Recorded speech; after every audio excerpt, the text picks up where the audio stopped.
अस्सलामुअलैकुम वरहमतुल्लाहि वबरकातुह।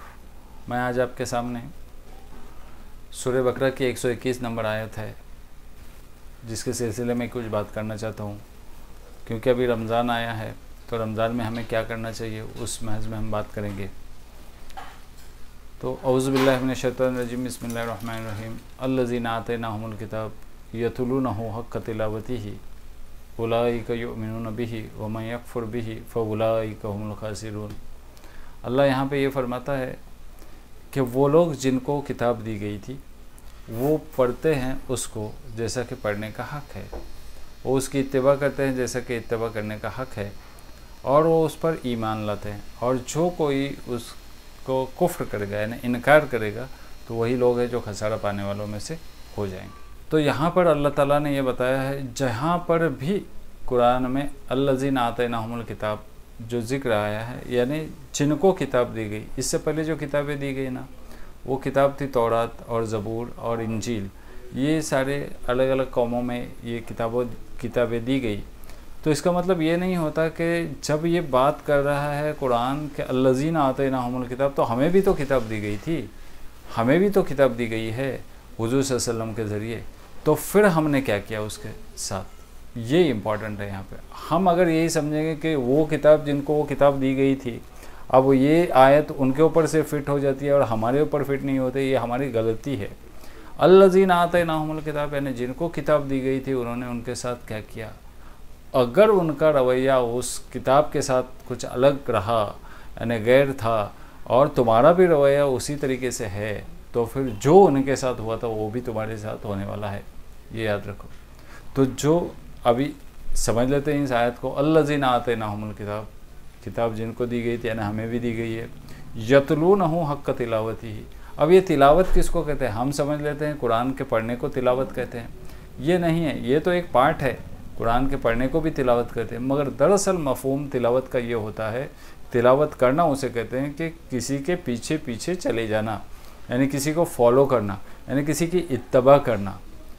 अब जब हम किसी चीज़ की इत्तबा करते हैं जिसके यानी कुरान जब हम पढ़ते हैं तिलावत करते हैं, इसका मतलब अगर तिलावत का हक़ कैसे अदा होता है, जैसा कि अगर हमने पढ़ लिया और उसको समझ लिया और फिर उसके बाद उसके ऊपर अमल कर लिया, जो हराम है उसको हराम ठहराया और जो हलाल है उसको हलाल ठहराया और जो उसकी मीनिंग है उसी को ले लिया और उसमें कुछ तहरीफ़ नहीं की और उसमें से हमारे मन से कुछ ऐड नहीं किया और फिर जो अहकामात अल्लाह ताला ने उस कुरान में भेजे हैं उसके ऊपर अमल करने की कोशिश की, ये सारी चीज़ें होती है तिलावत के अंदर आ जाती है। मगर आज हम लोगों का ये ख्याल है कि तिलावत हम इसको समझते हैं कि सिर्फ पढ़ने को तिलावत समझते हैं और हम अलीफ लाम मीम हर हुरूफ के ऊपर 10 नेकी कमाने के पीछे चले हुए हैं। ये नेकी कुछ काम नहीं आएगी। आप कितना कैलकुलेट करोगे बोलो मेरे को, 10 नेकी जमा कितनी करोगे। आप 10 कुरान पढ़ लो और उसके हिसाब से कैलकुलेट करो, आपके पास कंप्यूटर भी हो उसके उसमें सेव करो कि मैंने आज ये रमज़ान में इतनी नेकी कमाया। अल्लाह ताला कहता है व कदीमना इला मा अमिलु मिन अमलिन फजअलनाहु हबाअम मंसूरा, यानी हम तुम्हारे जो आमाल है ना उसके आगे आ जाएंगे और उसको किक कर देंगे, जैसे कि फ़ुटबॉल में किक करते हैं ना वैसे फ़ुटबॉल की तरह किक कर देंगे और तुम्हारे आमाल की औकात हमारे सामने कुछ भी नहीं होगी। हवाअम मंसूरा, उसको रेज़ा रेज़ा कर देंगे, बिखेर देंगे, यानी तुम्हारे आमाल के औकात कुछ हमारे सामने नहीं रहेंगे। कितना आप सिर्फ सवाब कमाने के पीछे, आपको ऐसा लगता है कि कुरान पढ़ने के बाद में हमको इतना बड़ा सवाब मिलेगा, इतनी नेकी ऐड हो जाएगी, वो तो हो जाएगी, मगर वो सारी चीज़ें अल्लाह के हाथ में हैं, उसको कबूल करना या नहीं करना। अगर कोई प्रिंसिपल किताब हमारे पास है और उस प्रिंसिपल किताब को हम रटते ही चले जा रहे हैं तो उसका हम पर कुछ असर होने वाला नहीं है।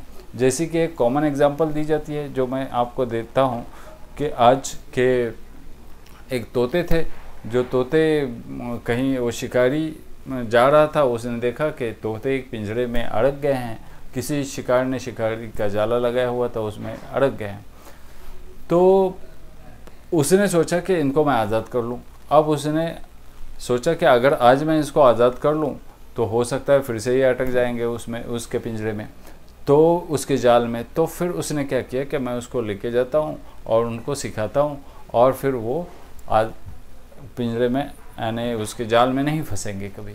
तो वो लेके गए अपने घर को, और घर में जाने के बाद में उसको सिखाया, क्या सिखाया कि जब भी अभी कोई दाना डालेगा और जाल डालेगा तो हम जाल में नहीं फंसेंगे और हम फट से उड़ जाएंगे, ये सिखाया। उसने रटना शुरू किया, उन्होंने रटना शुरू किया, परफेक्ट हो गए रटना उनका। फिर अब उसको समझ में आ गया कि ये लोग सीख गए, अभी उसको छोड़ दिया। छोड़ने के बाद फिर दूसरी मर्तबा जाके देखा वो खेत पे कि वही तोते उसी जाल में फंसे हुए हैं, और ये कह रहे हैं कि अभी हम जाल में नहीं फंसेंगे, और हम जैसे ही जाल में फंसने की कुछ यानी जाल फेंका जाएगा तो हम फड़फड़ा के उड़ेंगे, मगर वो उड़े नहीं। क्यों? क्योंकि उन्होंने रट रखा था, उन्होंने समझा नहीं था, जो मैसेज था उसको समझा नहीं था। अब वो तो फंस गए, जैसे कि तोते फंस गए ना। आज हम भी अगर उसको कुरान को रटना शुरू कर देंगे और उसका जो हक है वैसा हक अदा नहीं करेंगे, तो फिर हमारा भी हाल वही होगा कि हम जाल में फंसेंगे। और आज हम देख रहे हैं खुद कि हम जाल में इस दुनिया के फंस रहे हैं। उसकी वजह यही है कि हमने इस कुरान को छोड़ दिया है। अगर जो बनी इसराइल के साथ हुआ था वही आज हमारे साथ भी होने वाला है। उलाइका युमिनून बिही, यानी वो उस पर ईमान रखते हैं। आज हम किसी को भी पूछो तो आपको ये नहीं लगता कि वो बोलेगा हमारा कुरान पे ईमान है, यकीन है, ये अल्लाह की किताब है। ये सारी चीज़ें तो है, मगर युमिनून बिही का मतलब क्या होता है, ईमान का मतलब क्या होता है कि जो अगर तुम बोल रहे हो अपनी ज़ुबान से कि ईमान रखते हैं तो उस पर अमल भी तो करना चाहिए। अगर आपका अमल नहीं है और फिर सिर्फ ज़ुबान से कह रहे हो कि ईमान है, तो वो ईमान अल्लाह के नज़दीक कामयाब नहीं होता, अल्लाह के नज़दीक प्यारा नहीं होता, कुर्ब इलाही का ज़रिया नहीं बनता है। फिर दूसरी बात आ गई वमन यकफुर बिही फउलाइका हुमुल खासिरून, और जो कोई इस किताब का इनकार करेगा वही लोग खसारे में हैं। आज हमारे कौम की हालत ऐसी है कि आज हम मानते तो ज़रूर हैं कि ये कुरान अल्लाह की किताब है, आज हम मानते तो ज़रूर हैं कि ये कुरान रमज़ान में पढ़ना चाहिए, मगर क्या पढ़ रहे हैं हम, और सिर्फ रमज़ान में ही क्यों खोल रहे हैं। और फिर जब रमज़ान में भी खोल रहे हैं तो भी कुरान के पारे 30 पारे एक महीने में हम कंप्लीट करना चाहते हैं बिना समझे सूझे। तो हमारे दिल पे क्या असर होने वाला है उसका, मैं आपको यही मैसेज देना चाहता हूँ कि हक़ का तिलावत ही जैसा उसको पढ़ने का हक़ है, यानी उसके ऊपर गौर करने का हक़ है, उसके ऊपर गौर करना चाहिए। जब हम मानी को समझेंगे तभी तो गौर करेंगे ना। गौर फ़िक्र, तदब्बुर, तफक्कुर। अफला ताकिलून कितनी मरतबा कुरान में कहा है, क्या तुम गौर नहीं करते। अफला तज़क्करून, क्या तुमको नसीहत नहीं मिलती। यस्सरनल कुरान लिज़्ज़िक्र फ़हल मिन मुद्दकिर, हमने इस कुरान को बहुत आसान कर दिया तुम्हारे लिए, तो कोई है जो इसके ऊपर गौर फ़िक्र करे। अब गौर फ़िक्र कब होगा, जब हम इसको समझेंगे। तो मैं आपसे ये रिक्वेस्ट करता हूँ कि इस रमज़ान में आप इस कुरान के साथ अच्छा सलूक अपना कायम कर लीजिए, अपना रिलेशन अच्छा कर लीजिए, और उसको ट्रांसलेशन के साथ एटलीस्ट पढ़ना शुरू कर दीजिए। और पूरा कुरान ख़त्म करने के बजाय आप एक अगर सिपारा भी पढ़ लो और अगर उसके मानी को समझ लो और उसके ऊपर अमल करने की कोशिश करो, तो वो एक सिपारा या 10 कुरान पढ़ने से बेहतर है। व आखिर दावाना अनिल हम्दुलिल्लाहि रब्बिल आलमीन।